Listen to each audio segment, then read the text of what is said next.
sino que se hacen en distintos países, aprovechando lo que son las ventajas estáticas de cada país, sea mano de obra, materias primas, mercado, o aprovechando en otros casos las economías de escala y las economías que da la especialización. Esto, en términos productivos, es la fragmentación de los procesos y su aglomeración por eslabones, por actividades, como se dice en economía. En términos económicos, es el crecimiento espectacular en los últimos 20 años del comercio intraindustrial. Insertarse entonces en el mundo hoy significa de que ya no contamos a la Henry Ford, en el sentido que para que un proceso estuviera correcto desde el punto de vista calidad de entrega había que hacerlo desde el principio hasta el final. Ya no es la General Motors o la FUNSA de hace unos años donde uno tenía que hacer todo, sino prácticamente que hay una especialización por cada etapa de proceso que favorece evidentemente la rentabilidad de los distintos procesos. Y yo diría que hasta es, en ese sentido, el desarrollo de las cadenas de valor, cadenas productivas cuando lo vemos de un ámbito más gubernamental, pero cadena de valor en general, lo que permite es recuperar rentabilidad del sistema económico mundial a través de la especialización y de la integración vertical controlada. Pero bien, en definitiva, el primer proceso fundamental es que el mundo hoy va crecientemente al comercio intraindustrial, pero además va crecientemente a las cadenas productivas. Y lo que va a determinar el futuro de los países son tres factores importantes. En primer lugar, ¿qué cadenas productivas contiene? ¿Cuáles son los sectores que el país va a tener o los países van a tener? ¿Cuáles son esos sectores que prospectivamente van a ser los de mayor crecimiento, los de mayor dinamismo o los de menor vulnerabilidad frente a los ciclos de la economía mundial? Esa es la primera pregunta. La segunda pregunta es, ¿qué actividades o qué eslabones dentro de las cadenas productivas van a conservarse en los diferentes países? Esto siempre mirando la visión estratégica, que era el título de la exposición. Y en tercer lugar es cómo va a rodear uno esos eslabones de empresas, de servicios, y cómo esos eslabones van a derrabar sobre la economía, sobre el resto de la sociedad. Este tercero factor tiene que ver entonces con que los eslabones sean simplemente enclaves exportadores, cuando uno se concentra, por ejemplo, totalmente solo en productos primarios, o si a eso se le agrega tecnología, biotecnología en los productos primarios y se le agregan eslabones industriales. El otro tema importante que ha tenido la evolución del sistema para ver el marco externo es que las economías de escala, que antes se daban solo en la fase de producción, o sea, reconocidamente cuando uno sube mucho el volumen de producción disminuyen los costos unitarios, ahora se da también en el mundo en general en la investigación, en el desarrollo y por demás está decir en el marketing, en la comercialización. Pero nos centramos más que nada en la investigación y el desarrollo, una dificultad adicional a nuestros países en el sentido de que ya nuestros países invierten relativamente poco en investigación y desarrollo. En el último periodo ha crecido mucho, ¿sí? Prácticamente América Latina ha crecido y Uruguay ha crecido. Pasó de valores del 0,2%, 0,3% del Producto Bruto Interno a valores del 0,6% en el último periodo y pensamos que vamos a llegar al 1% del Producto Bruto Interno. Eso es una suba muy importante. Pero frente a eso tenemos dos factores que conspiran fuertemente contra el desarrollo de innovación propia. El primero es que los países desarrollados y los países que han llegado a los valores de los países desarrollados, como son el sudeste asiático, están también incrementando fuertemente su inversión en investigación y desarrollo. Y en segundo lugar, que la inversión en investigación y desarrollo, como dice en esta frase, tiene economía de escala.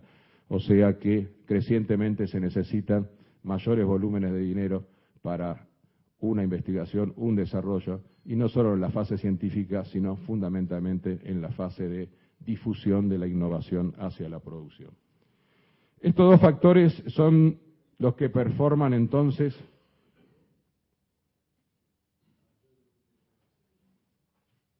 los cambios de los últimos 20 años de la economía mundial.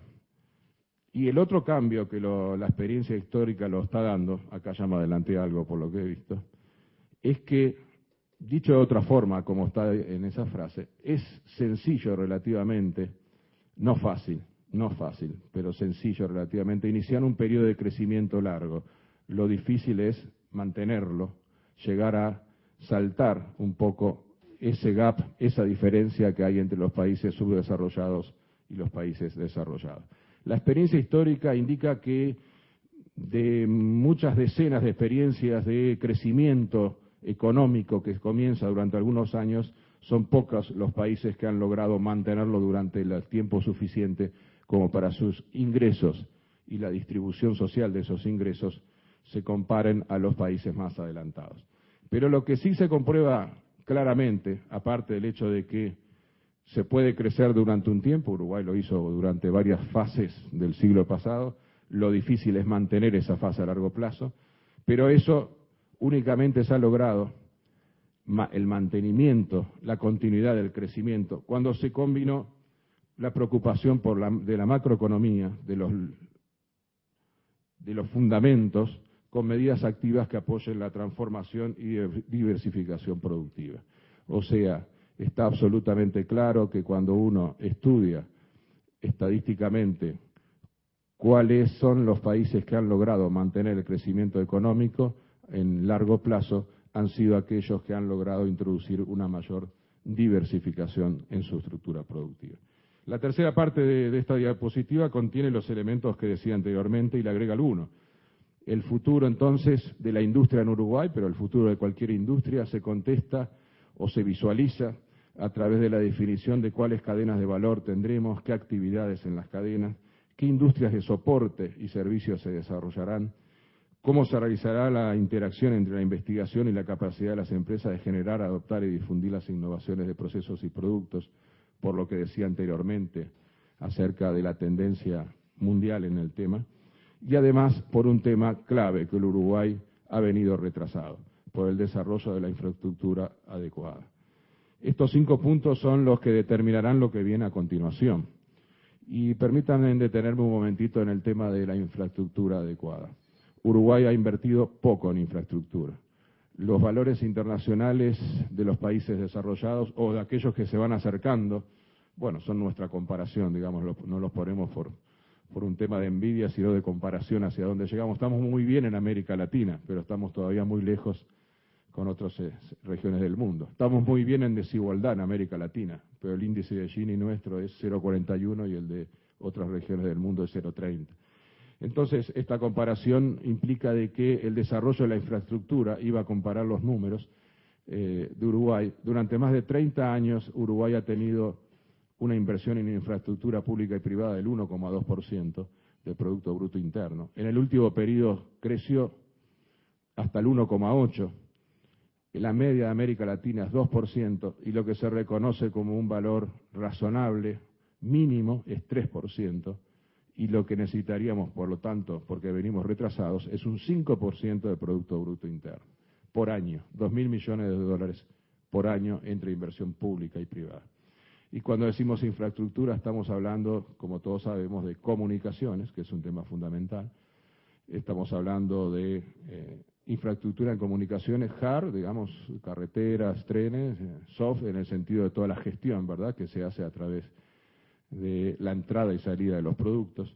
Cuando decimos infraestructura estamos hablando de energía, uno de los temas que el Uruguay está bien situado, tiene buenas posibilidades, pero necesita invertir más. Estamos estimando una inversión necesaria en el periodo de 5.000 millones de dólares, e inversiones en telecomunicaciones, que es uno de los temas hoy clave de cualquier inversión requiere, y que Uruguay tiene también, por su tipo de territorio, la posibilidad de desarrollar una espina dorsal de telecomunicaciones muy buena, pero tiene que mejorar ampliamente lo que es la eficiencia de esas telecomunicaciones.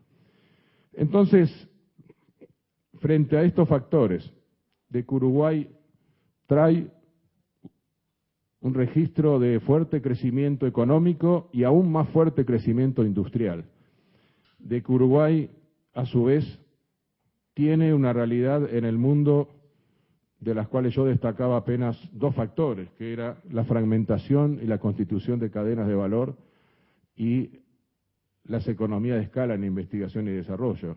Y seguro, esos dos factores uno los puede explicar más profundamente, están asociados con el surgimiento de India y China como potencias mundiales, con un nuevo sistema diferente de producción, etcétera.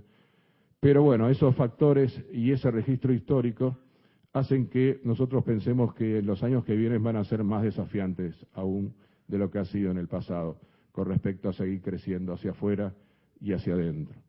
Y van a ser más desafiantes porque si crecimos tanto, relativamente vamos a llegar a valores importantes de Producto Bruto Interno, eso va a implicar que la competitividad de la economía uruguaya esté más basada en desarrollo tecnológico, en calidad, en innovación, que en bajos salarios, porque con los valores que estamos alcanzando, ese tipo de competitividad le va a estar vedada, con lo cual es una fortuna o una ventaja por un lado, pero un desafío por otro lado.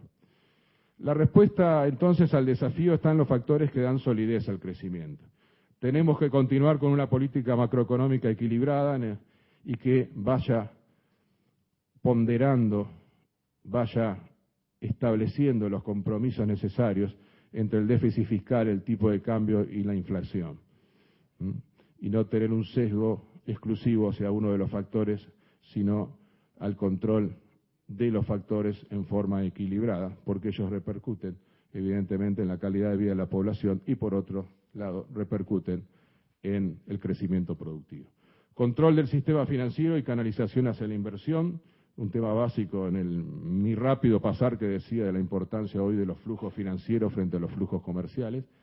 El clima de negocios adecuado. Recientemente el Instituto Getulio Vargas, en su puntuación de clima de negocios, nos ponía dentro de, sorprendentemente para algunos, bueno, ojalá se mantenga dentro de los niveles más altos de América Latina, y promoción de la inversión, un tema en el cual no vamos a ahondar porque yo creo que de cada 10 presentaciones económicas del gobierno, 8 pasamos a exponer todas las ventajas de nuestro régimen de inversión y ustedes la conocen perfectamente. Ahora bien, decía anteriormente que la experiencia indica que aquellos países que inician un proceso de crecimiento económico debido a algunas ventajas naturales que tienen o debido a ventajas de mano de obra o ventajas de diferente tipo, lo que hacen, la demostración está muy clara en las últimas décadas en Corea, Taiwán, China, pero también está muy clara hace 100 años o 150 en Estados Unidos, Inglaterra y otros. Lo que hacen los países que comienzan un ciclo de crecimiento económico es acompañarlo de políticas productivas de diversificación y dinamismo tecnológico, para que ese crecimiento económico pueda ser mantenido en el largo plazo. Ahí es donde el sistema productivo, el sistema industrial, es clave para recoger las épocas de bonanza y transformarlas en capacidades productivas para recoger las ventajas de las dotaciones estáticas de factores y transformarlas en ventajas dinámicas para la economía. En ese sentido, ahí se vuelve a repasar en este texto los mismos puntos que decíamos. Para dar raíces y fortalezas al sistema productivo hay que trabajar hacia el lado de las cadenas de valor, de sus actividades, de sus industrias y de sus servicios de soporte. Mencionaba la infraestructura como necesaria para el desarrollo productivo y un punto que no comenté, pero que está asociado al tema de los ingresos per cápita, que es el desarrollo de capacidades, la educación y la innovación. Todo eso llevado a cabo por un Estado con un fuerte rol, porque ya no hay discusión posible entre la necesidad de un rol conductor del Estado y la necesidad de un desarrollo adecuado de los mercados. En ese sentido, el Ministerio ha apostado en este presupuesto y en sus políticas al fortalecimiento de la estructura productiva, al desarrollo de políticas transversales con foco en la competitividad y en el ambiente requerido para el fomento de la inversión productiva y tecnológica. A manera de ejemplo, déjenme decirles que recientemente estamos dando desarrollo a lo que es el SUNAMEC, el Sistema Uruguayo de Acreditación, Normalización y Metrología, que es uno de los sistemas claves y que la experiencia de Brasil ha demostrado a través de su Instituto Inmetro la importancia que tiene la acreditación de calidad, ya no la certificación, sino el paso posterior, acreditación de los certificadores, la metrología y lo fundamental que resulta la normalización, donde cada vez que vamos a negociar en el Mercosur tenemos el problema de que si entramos en un esquema de normalización podemos dejar afuera muchas empresas y si no entramos, en definitiva, no tenemos crecimiento, posibilidades de crecimiento. El